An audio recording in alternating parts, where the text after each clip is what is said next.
నాకు చూస్తుంటే ఎంత బాలుగారు కనిపిస్తున్నారు తెలుసా, అంటే హావభావాలు, ఆ నమ్రత అండ్ గుర్తు చేసుకునే పద్ధతి అంతా కూడా. సో ఐఎమ్ ష్యూర్ చాలా క్లోజ్ జర్నీ అయి ఉంటుంది మీ ఇద్దరిది. అంటే చాలా ప్రోగ్రామ్స్కి మీరు వెళ్ళారు బాలుగారితో కలిసి. ఇన్ఫ్యాక్ట్ ఈరోజు నా 4000 లోపలికి వెళ్తున్నాయంటే నేను ముఖ్యంగా తలుచుకోవాల్సింది బాలు గారిని, కోటి గారిని. కోటి గారు మొట్టమొదటి ఆపర్చునిటీ ఇచ్చినందుకు వారిని. కాకపోతే బాలు గారు అంటే చిన్నప్పుడు మనకు ఒక డిక్షనరీ అంటే ఇంట్లో అమ్మ నాన్న మనకి ఎట్లా స్కూల్లో ఎలా నేర్చుకుంటాం అలాగే పాట అనగానే గుర్తొచ్చేది బాలుగారే. నేను విన్న పాట బాలుగారు ముందు పాడాలని ఉంది 2003లో పాడాలని ఉంది కార్యక్రమంలో నేను పాడడం జరిగింది వారి సమక్షంలో. 2003 అప్పుడు నేను విజయవాడలో చదువుకుంటున్నాను. ఫస్ట్ ముంబైలో షణ్ముఖానంద ఆడిటోరియంలో మా ఫైనల్స్ అయ్యాయి. ఒక 6000 మంది జనాన్ని చూసి నేను చాలా ఇదైపోయాను, షివరైపోయాను. ఆ ప్రోగ్రామ్కి హరిహరన్ గారు, శివమణి గారు గెస్ట్లుగా వచ్చున్నారు. ఆ ప్రోగ్రామ్ ఒక ఫైనల్ ఫస్ట్ వచ్చింది, అంతా అయిపోయింది. మళ్ళీ విజయవాడకి చదువుకోవడానికి వెళ్ళిపోయాను.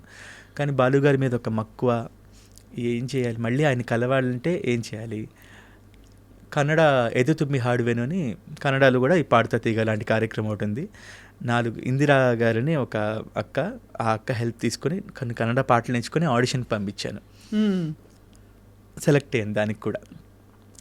మీరేంటి ఇక్కడ అన్నారు బాలుగారు. అంటే ఎపిసోడ్ ఫస్ట్ డే పాడడానికి వచ్చాను సార్ అంటే, కన్నడ వచ్చా అంటే, లేదు సార్ మీకోసమే వచ్చా అన్న.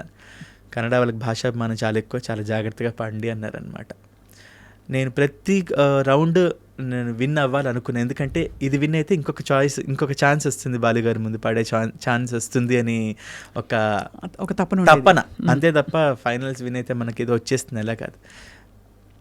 ఆశ్చర్యం, అది కూడా ఫైనల్స్ విన్ అయ్యే అవకాశం కలిగింది. ఎల్ సుబ్రహ్మణ్యం విన్ అయ్యాను. ఎల్ సుబ్రహ్మణ్యం గారు వచ్చారు దానికి.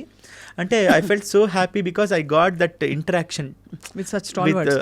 ఇదంతా 2005లో అయింది. ఏం పాట పాడారు కృష్ణ? కన్నడ. అంటే టఫ్ పాటలు ఎంచుకునేవారా మీరు మామూలుగా? ఎలాగా? వాళ్ళే ఇచ్చేవారు. ఫైనల్స్లో సాధనే పరమపద సాధనే పరమసుధా ఇలాంటి పర్వ అనే పాటలు అన్నప్పుడు అసలు బాలుగారే.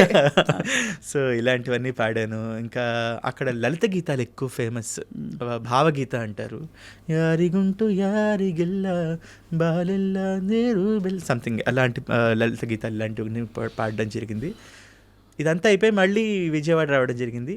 ఇంకా జాబ్ రీత్యా హైదరాబాద్ వద్దాము అని డిసైడ్ అయ్యాను. మళ్ళీ జాబ్ ఏమిటి? నేను సింగర్ అవుదామని హైదరాబాద్ రాలేదు, విజయవాడలో ఉండేవాడు నేను. అవును, బట్ మరి హైదరాబాద్ వచ్చేసి వేరే ఉద్యోగం కోసం పెట్టుకుని, అంటే I need to support my family. Obviously కదా. పాట పద్యం అన్నీ మనకి ఎంతవరకు హెల్ప్ చేస్తుందో మనకు తెలియదు. సో వీఆర్ ఫ్రమ్ ఏ లో మిడిల్ క్లాస్ ఫ్యామిలీ. మాకు కష్టం కలిగించి కూడా మా అమ్మ నాన్నలు మమ్మల్ని జాగ్రత్తగా పెంచారు, కానీ వాళ్ళు పాపం కష్టాలు పడ్డారు, అది నాకు తెలుసు. సో అందుకని విజయవాడలో ఉంటే దానికన్నా హైదరాబాద్లో ఇంకొంచెం ఎక్కువ జీతం వస్తుందనే ఉద్దేశంతో, లేదా కొంచెం టెక్నికల్గా ఇక్కడ ఏదైనా నేర్చుకొని ఇక్కడ అవుదామనే ఉద్దేశంతో నేను హైదరాబాద్ రావడం జరిగింది. బట్ అనుకోకుండా రెడ్ ఎఫ్ఎంలో ఆర్జేగా జాబ్ వచ్చింది. I'm very much thankful to అప్పుడు ఎస్ఎఫ్ఎం, తర్వాత రెడ్ ఎఫ్ఎం. సో అక్కడ నాకు పార్ట్ టైం జాబ్ వచ్చింది. అండ్ ఇక్కడ నేను ముఖ్యంగా చెప్పుకోవాల్సింది శ్రీ కోటి గారిని.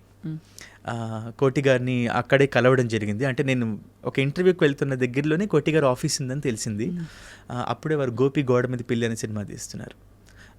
సో ఇలా నా పేరు శ్రీకృష్ణ అండి, ఇలా పాడుతూ ఉంటాను అంటే, నోటేషన్ పాడతావా అన్నారు. నాకు సరిగ్గా రాదు కానీ వచ్చు అని చెప్పేసా. అంటే రాదు అంటే మళ్ళీ పక్కకు పెట్టేస్తారేమోనని ఏదో అన్నారు, నాకు ఇంకా గుర్తు. తనన్న తరణన్న తననాన తరణన్న తనన తరణన్న ఒకసారి రిపీట్ చేయి అన్నారు అనమాట. పాడాను. సా సా సా నిసరీరి గారి సా సా సా నిసరీరి గారి సా సా సా నిసరీరి మగారి సా ఏదో నోటేషన్ బాగుంది. నా దగ్గర ఫ్రీలాన్స్గా పనిచేస్తూ బయట పాడుతూ ఉంటావా, హ్యాపీ పని చేయమా అన్నారు. ఓ అనుకోకుండా పాడే అవకాశం వచ్చిందే అని ఉదయం 8 to 9 ఈవినింగ్ 8 to 9 ఎఫ్ఎంలో జాబ్, ఈ మధ్యలో కోటి గారి దగ్గర. సో సంగీతంతో బంధం అలా అలా ఏర్పడింది. వచ్చేసింది. ఇక్కడ పాటలు వేసుకుంటూ అవును. అక్కడ పాటలు పాడుకుంటూ.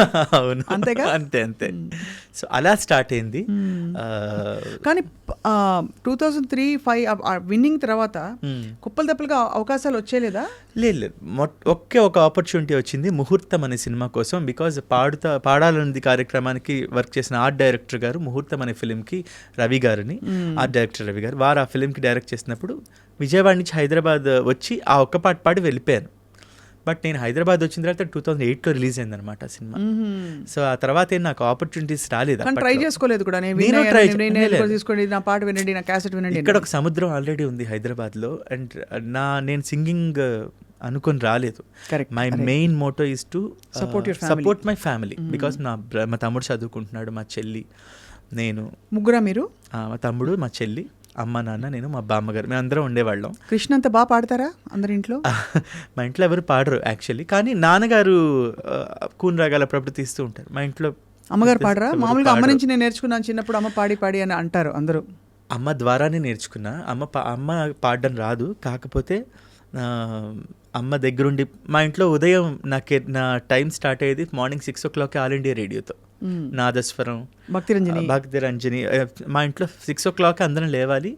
మా అమ్మ ఇల్లు చిమ్మడం, చిన్న ఇల్లే, బట్ నాదస్వరం అంతా వార్తలు, మన సంస్కృతంలో వార్తలు, పాటలు, ఇవన్నీ కూడా రేడియోతోనే స్టార్ట్ అయింది.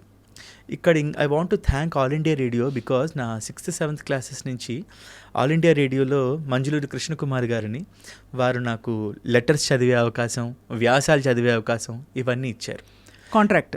కాంట్రాక్ట్స్ సాంస్క్రిట్ స్టూడెంట్గా తెలుసు. అంటే కాంట్రాక్ట్ వేసి దానికి మిమ్మల్ని ఆ పాత్రకి ఆ రోజు రికార్డింగ్ ఉన్న రోజు వెళ్ళాలి. నాకు చాలా హెల్ప్ చేశారు ఆవిడ. నాకు ఫినాన్షియల్గా నాకు చాలా హెల్ప్ అయింది. అది నా MSc వరకు హెల్ప్ అయింది.